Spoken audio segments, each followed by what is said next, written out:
সঞ্জয়দা, east Bengal আল আরেবি কুয়েতের এই টিমকে 4-1 গোলে উড়িয়ে দিল রীতিমতো বলা যায় যুব ভারতীতে, এবং তারা ACL2 খেলার ছাড়পত্র পেল।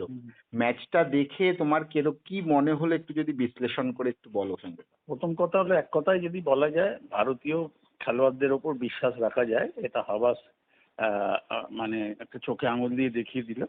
যদিও তাদের ফরেন রিজার্ভটা খুব একটা বেশি নয়, তার সত্ত্বেও এই যে জেসেন্টিকে দিয়ে শুরু করে তারপরে ডেভিডকে নামানো বা এইগুলো চেঞ্জেসগুলো, এবং প্রত্যেকে তাদের কন্ট্রিবিউশন রেখেছে এবং অনেক গোলে জিততেও পারতো। এবং অ্যাট দ্য সেম টাইম যে পদ্ধতিতে আল হিলাল খেলছিল, আমার দেখে মনে হয়েছিল ওরা খেলাটা স্লো করে দিচ্ছিল, অপোনেন্টের ওদের খেলাটা স্লো করে দিতে চাইছিল। এবং যখনই অ্যাটাকে গেছে, ইস্টবেঙ্গল কিন্তু বলতে হবে যে একটা স্ট্রাইকারের খেলে অনেক সাবধানে, মানে তারা মানে কাউন্টার অ্যাটাকের ওপর ভর করে খেলার চেষ্টা করছিল। কারণ আমি হাবাসের সাথে দেখেছি অল আউট যান না সচরাচর, কিন্তু যখন পিছিয়ে পড়েছে, যখন কিছু করার নেই, তখন তো যেতেই হবে, তখন তো মরিয়া যেতে হবে। সেই জন্য পরের দিকে এবং টায়ার্ডও লেগেছে, যে আর্দ্রতাটা ছিল দুটো দলই, কিন্তু আমাদের মনে হয়েছে অনেক বেশি কুয়েতের টিমটা অনেক বেশি স্ট্রাগল করেছে ওয়েদারের জন্য। কারণ কালকে প্রচুর হিউমিডিটি ছিল, বৃষ্টি হচ্ছিল, কিন্তু প্রচুর কষ্ট, যারা মাঠে খেলে তারা বুঝতে পারে। কিন্তু ভালো লাগলো যে ভারতীয় খেলোয়াড়দের কন্ট্রিবিউশন, এক্সেপ্ট তোমার ওই তোমার এই হার্দিক, মানে রাইট ব্যাকটা কি নাম জানো? হার্দিক ভাট। হ্যাঁ, হার্দিক ভাটকে একটুখানি নড়বড়ে লেগেছে, এবং ওই দিক থেকে ম্যাক্সিমাম তারা অ্যাটাকটা করার চেষ্টা করেছে। এবং ওদের কয়েকটা প্লেয়ার খুব ভালো, নাম্বার 77 যে প্লেয়ারটা খেলছিল, খুবই ভালো খেলোয়াড়, এবং ইজি চলে যাচ্ছিল বল নিয়ে। এবং ফিনিশিংটা ওদের খুব চোখে লাগার মতো। একটা কুয়েতের টিমের ফিনিশিং খুব পুয়োর লেগেছে, কারণ যেসব বলগুলো পেয়ে গেছিলো, 5-6টা বল বক্সের ভেতরে পেয়ে গিয়েছিল, অনলি গোলকিপার টু বিট, সেই জায়গায় তারা বারের ওপর দিয়ে মেরেছে, উড়িয়ে দিয়েছে। কিন্তু ইস্টবেঙ্গলকে ভালো লেগেছে, যে ইস্টবেঙ্গল তো সবসময় বিদেশি টিমের এগেনস্টে জ্বলে ওঠে, এবং ইন্ডিয়ান প্লেয়ারদের খুব ভালো লাগলো যে তারা যথেষ্ট ভালো। এবং আমরা সবাই জানি যে এই লেফট ব্যাকে তোমার ওই আরে জয় গুপ্তা, ওর ডিফেন্ডিংটা খুব ভালনারেবল, মানে কখন কি করবে একটু আছে, কিন্তু গোলটা খুব ইম্পর্টেন্ট, গোলটা করেছে। কারণ ওই সময় যদি গোলটা না পেতো, তাহলে কিন্তু হয়তো ইস্টবেঙ্গলকে খালি হাতে ফিরতে হতো। এবং তারপরে তো রশিদের গোল করেছে, ডেভিড ব্রিলিয়ান্ট, এবং এবং তারপরেও ডেভিড যে গোলটা করিয়েছে। এবং আমি প্রথম অনেক দিন থেকেই বলে আসছি, আমি জানি না তোমাদের মনে আছে কিনা বা বিভিন্ন চ্যানেলে, যে আমি সব সময় ডেভিডকে প্রেফার করি অন্যান্য স্ট্রাইকারদের থেকে। গোল স্কোরিং এবিলিটি তার দুর্দান্ত, বক্সের মধ্যে অনেক ঠান্ডা মাথা, এবং সেটা আবার প্রমাণ করে দিল, কারণ অল্প সময় মাঠে নেমেছে এবং যে দুটো গোল করেছে সেটা তো ব্যবধান গড়েই দিয়েছে। কিন্তু এনিওয়ে ভালো লাগলো ইস্টবেঙ্গলকে, যে কম সময়ের মধ্যে একটা প্রস্তুত হয়ে খেলাটা চারটিখানি কথা নয়, কিন্তু কোয়ালিফাই করলো তো একটা সেকেন্ড, এই যে কারণ এমনি তো এশিয়ান ফুটবলে আমাদের তো খুব দূরবীন দিয়ে দেখতে হয়, ক্লাব বলো বা দেশের ফুটবল বলো, সেই জায়গায় একটা সুযোগ তারা পাবে, আরো 3টে ম্যাচ হয়তো খেলা, তাই তো 3টে ম্যাচ হয়তো খেলার সুযোগ পাবে, তো তারও নিজেদেরকে তুলে ধরার চেষ্টা করবে, দেখা যাক। সেখানটায় দাঁড়িয়ে এই যে তুমি ডেভিডের কথা বললে, সঞ্জয়দা, বক্সের মধ্যে এএফসির মতো ম্যাচে এত ঠান্ডা মাথায় বলটা নিয়ে দুজনকে কাটিয়ে কখনো গোল করছে, আবার কখনো গোল করছে না, অ্যাসিস্ট করছে, মানে এ তো জাত প্লেয়ারদের এরকম আমরা দেখতে পাই। ও তো না, বাচ্চা ছেলে না, বাচ্চা কেউ না ভাই, বাচ্চা যারা ওয়ার্ল্ড কাপে 17 বছর 16 বছরের ছেলে, তাদেরকে আমরা এখনো বলি বাচ্চা, ইউথ, তাদেরকে ইউথ বলা যায়, 18-র নিচেকে ইউথ বলা যায়, কেউ বাচ্চা নয়, সবাই বড় অ্যাডাল্ট তারা। আমরা তাদেরকে ছোট, 23 বছরের ছেলেকেও বাচ্চা বলছি, 20 বছরের ছেলেকেও বাচ্চা বলছি, তো বাচ্চা বলার ব্যাপার না, এটা একটা শিয়ার কোয়ালিটি, যে আমাদের দেশে স্ট্রাইকার নেই, নেই ও নেই, এইরকম কথা বলে, কিন্তু সুযোগ পেলে যে স্ট্রাইকাররা ভালো খেলতে পারে, ডেভিড, আমি প্রথম থেকে বলছি I am very fan of David. আমি গত বছর, তার আগের বছর থেকেও বলছি, ডেভিড অনেক কম, সে এই যে আগের কোচটা ছিল অস্কার বুজনের সময়ও অনেক গেম টাইম কম পেয়েছে, তার আগের বছর ঠিক আছে মোটামুটি, কার্লোস কোয়াদ্রাসের সময় তো অনেকগুলো যেসব গোলগুলো করেছে, আমরা যদি ডেভিডের গোলগুলো দেখি, সাইড ভলি বলো, ব্যাক ভলি বলো, ব্রিলিয়েন্ট, মানে আমি যদি 3 বছরে ডেভিডের গোলগুলো যদি অ্যানালাইসিস করা যায়, তাহলেই তা বোঝা যায় সে কত কোয়ালিটি প্লেয়ার। তো ভালো, ওটা ভালো যে এই যে কম সময়ের মধ্যে নিজেকে তুলে ধরা, এটা তো একটা ভালো দিক বলবো। আরেকটা বিষয় সঞ্জয় দা, ডিফেন্সে আমরা জানি আনোয়ার আলী তো মানে অভিজ্ঞ ফুটবলার, দেশের অন্যতম সেরা ডিফেন্ডার, কিন্তু তার সঙ্গে সন্দীপ পান্ডি যে ফুটবলটা খেললো বিদেশি টিমের বিরুদ্ধে কোনো বিদেশি ডিফেন্ডারকে ছাড়া, যদিও একটা পেনাল্টি দিয়েছে, তোমার কিরকম লাগলো? না, পেনাল্টি হতেই পারে, পেনাল্টি বিদেশিরাও পেনাল্টি, বা দেখো ও একটা লেফট ব্যাকের প্লেয়ার, হ্যাঁ, এবং আমি ওর বাবা আমার কাছে খেলেছে, সুন্দর মান্ডি, রেলএফসি প্লেয়ার, হ্যাঁ। তো আমি যখন 2018 সালে এটিকেতে জয়েন করি, তখন এটিকে, তখন তো এটিকে, তখন মোহনবাগানও হয়নি, এটিকে, তখন এটিকের সাথে আমি জয়েন করি। তখন জামশেদপুরে আমি আমার সব বেশ টিম লিস্ট পড়া, ওপোনেন্টের টিম লিস্ট পড়া, সেখানে আমি বাঙালি খুঁজে বেড়াই। তো মান্ডি বলে একটা প্লেয়ার খেলছে, তখন আমি জানতাম না এই সন্দীপ মান্ডি সুন্দর মান্ডির ছেলে। আমি 1 বছর বাদে জানতে পেরেছি। আমি তখন মান্ডিকে, সুন্দরকে বলেছিলাম, মানে তুমি তোর ছেলে খেলছে, আমাকে একবার বলিসনি?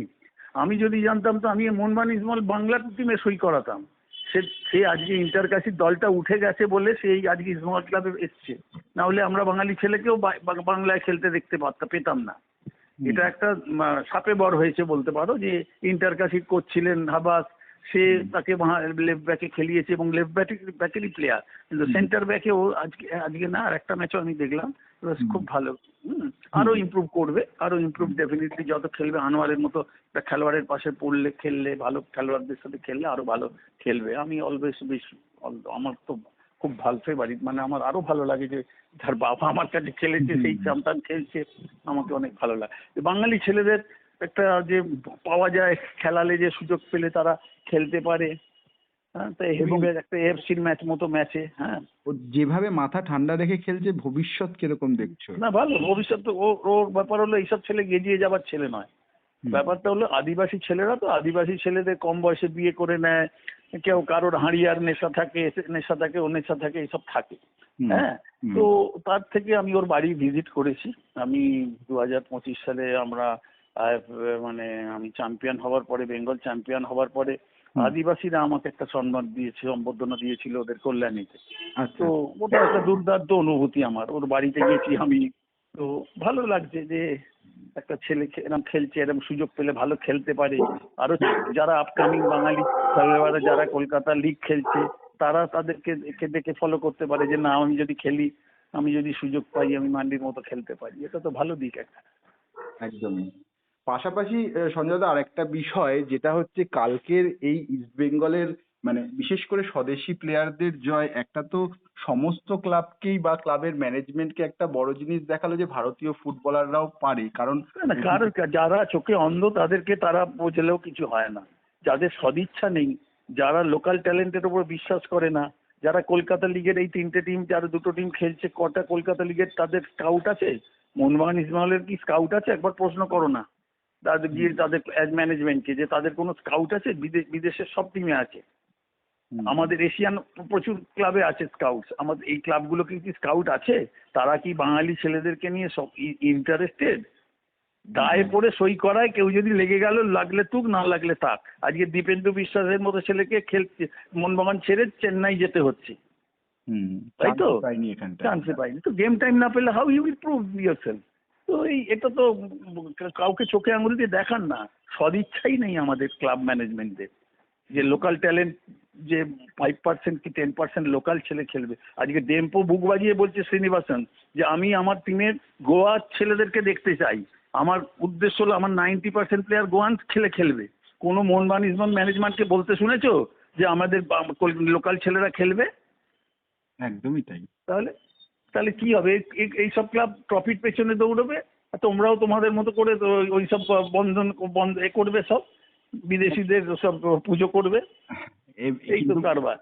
গত মরশুমে আমরা দেখেছিলাম মোহনবাগান বিদেশিরা খেলতে যায়নি বলে তারা স্বদেশিদের নিয়ে, সেই নিয়ে অনেক বলেছি, আর বলে লাভ নেই, সেই তো করে লাভ নেই। ইস্ট বেঙ্গলের মানে স্বদেশি টিম নিয়েই খেললো, কোথাও গিয়ে মোহনবাগানের না, এটা দায় পড়ে খেলেছে, এবং দায় পড়ে খেলেছে, যেটা খুব ভালো, সাপে বর হয়েছে। আমি তো আবার বলছি, যদি 6টা-7টা ফরেনার থাকতো, তাহলে কি এরা খেলতে পারতো?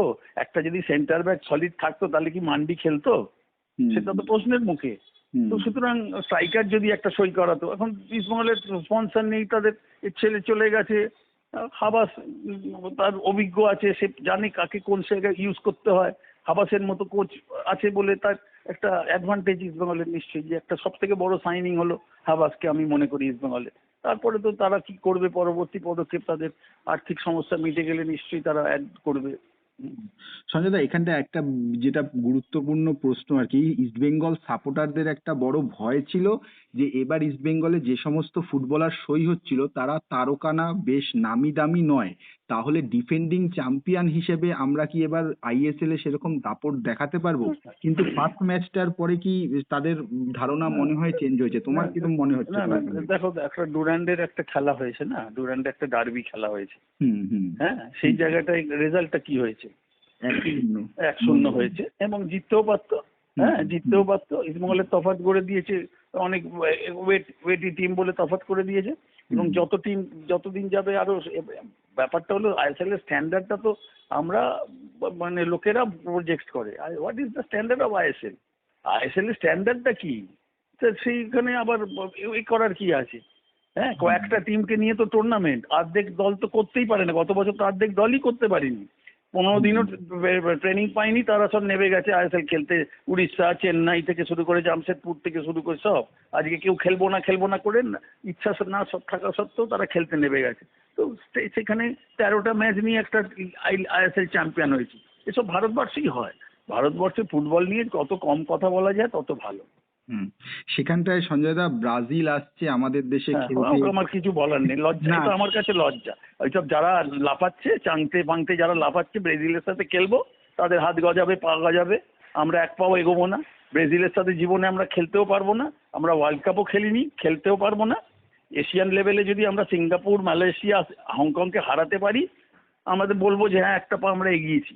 না, কি হবে? কিন্তু ব্রাজিল ম্যাচের জন্য তো এই এশিয়ান কাপের ম্যাচ বাতিল করে দিল ভারত, মানে ভারত যাচ্ছে না এসব তো খেলতে। অযোগ্য সব অ্যাডমিনিস্ট্রেশন, তার যোগ্য তাদের আবার বলার কি আছে? তারা ফুটবলের তো একদম সর্বনাশ পেটে পুঁতে দিয়েছে।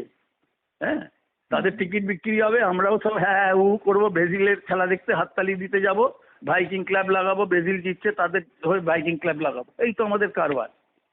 হুম। আমাদের আর ফুটবলের কি আছে? উল্টো দিকে সঞ্জয় দা, ইস্ট বেঙ্গল নিয়ে জিজ্ঞাসা করলাম, একটু মোহনবাগান নিয়ে জিজ্ঞাসা করবো, দল না, আর গঠনটা কিছু কেমন? বলার নেই ভাই আমার, এখন দেখতে হবে দল গঠন। আবার মানে মোহনবাগান সবসময় বেটার, মানে যদি খাতায় কলমে দেখো সবসময় বেটার। তারকা টিম, হ্যাঁ। তারকা টিম সবসময় বেটার। তারা এখনো তাদের মধ্যে কাকে সই করাবে, কাকে করাবে না, এটা একমাত্র ম্যানেজমেন্টই জানে। না, এই তো যে তাদের ছাংতের সবসময় ইনক্লুশনটা, কে ছাংতেকে নিল এটা। হ্যাঁ, তো বলার কি আছে? যাদের অর্থ আছে তারা অনেক কিছু করতে পারে। যারা ভারতবর্ষের হয়ে একটা গোল করতে পারে না তাদেরকে নিয়ে আমার কিছু বলার নেই। দেশের হয়ে আগে খেলুক, তারপরে বোঝা যাবে। আজকে লিস্টন কোলাসু কটা গোল করেছে দেশের হয়ে? হুম হ্যাঁ, আশিক কুডমিয়ান কটা গোল করেছে দেশের হয়ে? হুম। তো চাংতে তোর দেখতে দেখতে 7-8 বছর খেলা হয়ে গেল, কটা গোল করেছে দেশের হয়ে? লাভটা কি আছে? ওই বোম্বে থেকে হবে, এখানে আসবে ওখান থেকে গোয়া যাবে, গোয়া থেকে এই তো কারবার। এই পিং পং এর মতো, এইখান থেকে ওইখানে, এইখান থেকে ওই, যেরকম কোচগুলো ম্যানেলো মার্কোয়, একবার এইখানে একবার ওখানে, একবার এখানে, এই দেয়াল থেকে ওই দেয়াল, এই তো কারবার। এইভাবে চলবে ভারতীয় ফুটবল। হুম হুম। তার মধ্যে ঠিক আছে। তার মধ্যে রিলায়েন্স চলে যাওয়ার পর টাটাও বিদায় নিল, জামশেদপুর এফসি হ্যাঁ, বলটাও তুলে নিল। আচ্ছা, এটা কি তুমি সঞ্জয় দা, আমার একটা খুব স্পেসিফিক প্রশ্ন, তুমি এটাকে ভালোভাবে দেখছো না খারাপ ভাবে দেখছো? কারণ হচ্ছে কিভাবে জামশেদপুরে, দেখবো মানে না কিসের জন্য ভালো বা না না, খারাপ? ভালো কেন বলছি আমি তোমাকে বলছি, টাটা বলছে আমরা সিনিয়র টিমটা রাখছি না, কারণ আমরা আবার ইউতে ফোকাস করছি। বোধোদয় হয়েছে, এবং বোধোদয় টাটা, হয়েছে, বোধোদয় হয়েছে বলবো তো। হুম, আইএসএল থেকে রিটার্ন কি? জিরো। আইএসএল থেকে তো রিটার্ন জিরো। আইএসএল তো আজ 13 বছর হয়ে গেল ভারতীয় ফুটবল এক পাও এগোয়নি। তারা হয়তো 10 বছর বাদে রিয়েলাইজ করেছে, যদিও জামশেদপুর অনেক পরে খেলছে, 17 থেকে খেলছে বোধহয়। হুম হ্যাঁ, হুম হুম 17 সাল থেকে খেলছে। যাই হোক, এনিওয়ে আমি অতটা আপডেটেড নয়, আমি হুম। আন্দাজে বললাম মেবি 17 সাল হ্যাঁ, থেকে ওরকমই হতে পারে। আশেপাশে, মানে প্রথম হ্যাঁ, থেকে না, হ্যাঁ। তো তাদের বোধোদয় হয়েছে, কারণ ভারতে তারাই একটা টাটা ফুটবল একাডেমি, যারা কিনা অজস্র খেলোয়াড় ভারতবর্ষকে দিয়েছে তাদের ওই একটা একাডেমির দ্বারা। তো সুতরাং তারা যদি মনে করে যে না ইউতে আমাদের, কোনো ক্লাবই তো করে না। হুম। খাতায় কলমে আইএসএল এর চুক্তিতে হয়েছে আমি এত টাকা ইউতে খরচা করব, ইউতে খরচা ওই নামকে বাঁচতে তারা একটা ইউথ টিম খাড়া করে রেখেছে। ঠিক আছে, ওই রিলায়েন্স ফাউন্ডেশনে গেলাম, হলাম না তো ঠিক আছে, কেউ প্রশ্নও করবে না। এজেন্টদের দিয়ে দল ভাগ করে নিলাম, হয়ে গেল। তো এইভাবে চলবে। যারা মানে সত্যিকার ভারতীয় ফুটবলের উন্নতি চায় তারা এই পদক্ষেপটাকে সবসময় সমর্থন করবে। আইএসএল খেলে কিছু হাতও বাজাবে না, পাও বাজাবে না। তো সুতরাং তারা যদি এই টাকাটা অন্তত 50% যদি ইউথে খরচা করে, সেটা হলো সঠিক পদক্ষেপ, এটা আমার মনে হয়।